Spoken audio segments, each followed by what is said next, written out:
My name is Adriana Marques and I'm the Principal Arts Advisor for Arts and Culture at the London Legacy Development Corporation, and I work on arts and culture projects in the Olympic Park and in the surrounding areas of East London. When London won the bid to host the Olympics, there was a huge cultural offer as part of that. You know, there was the Cultural Olympiad that's been running for the last 4 years, but there was nothing that actually specifically looked at the Olympic Park itself, or especially this kind of area of East London. So that's where I was part of a small team at the ODA, and it was very much about commissioning both permanent works that are in the Olympic Park now, and that, you know, people behind us, you know, in the stadium can go out and enjoy, and it's very much part of their Olympic experience, and also developing a number of projects around the Olympic Park and working with local communities as well.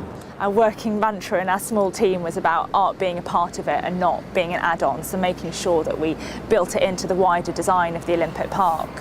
And one of the bigger pieces, Run, was set in one of the higher places of the park, so that you have a view from, you know, a lot of different angles. That was an invited competition where we went to very high-profile artists and, you know, asked for proposals from them. But then for other artworks, we felt it was very important to have open competitions that, you know, we publicised nationally. And another project that I developed actually out on these waterways here was the floating cinema, and that was much more of a community engagement project and ran a lot of events around film and cinema here in the Host Boroughs. All of the permanent public art work, which is about 25 separate pieces in and around the edges of the Olympic Park, will stay, and that was always the, you know, the wider vision that they would provide, you know, a legacy or, you know, an interest for the future.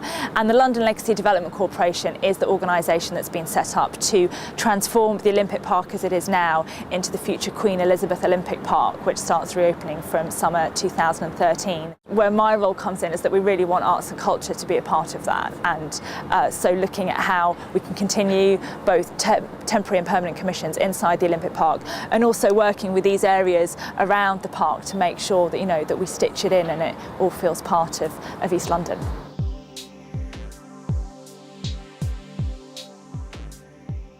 I didn't actually know what a curator was, or had heard of, you know, of curator or curating, until I was probably about 20, while I was doing my BA in contemporary arts.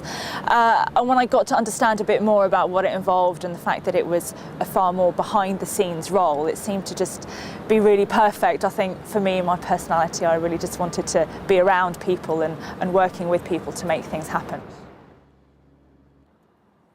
After my BA in contemporary art, I just thought, well, actually, rather than going straight into an MA that I wasn't quite sure about, I was really hungry to get out and start doing things and get some real experience. So I started looking at internships. My internship was as a gallery assistant, and it was just really hands-on, which was, you know, was really great and really kind of refreshing after, you know, spending years in books and in a studio. It really kind of just got me out there, meeting a lot of people, you know, a lot of organisational skills, which I think kind of came quite naturally to me. But you really just start to understand the practicalities of how a gallery works. Lido Love was a project that I developed in 2009, and it really just came out of me, I think, focusing on the two things that I really loved most at the time: swimming in London Fields Lido, and it's beautiful, you know, open air Lido in a park, and still this continued kind of love of art in open spaces and public spaces.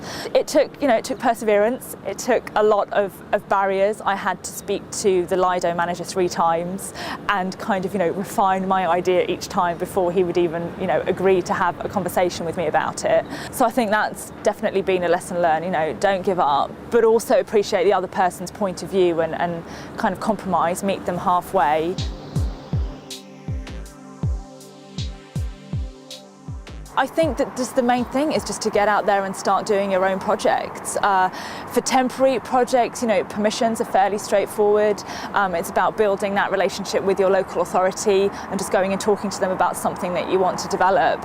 And then that's where you'll really get the kind of baptism of fire, because you'll need to start talking to local people who may have no interest in public art to start with, but hopefully because you're so passionate and dedicated to your idea, you know, you can bring them on on board, and that's really just how any public art process starts, I think.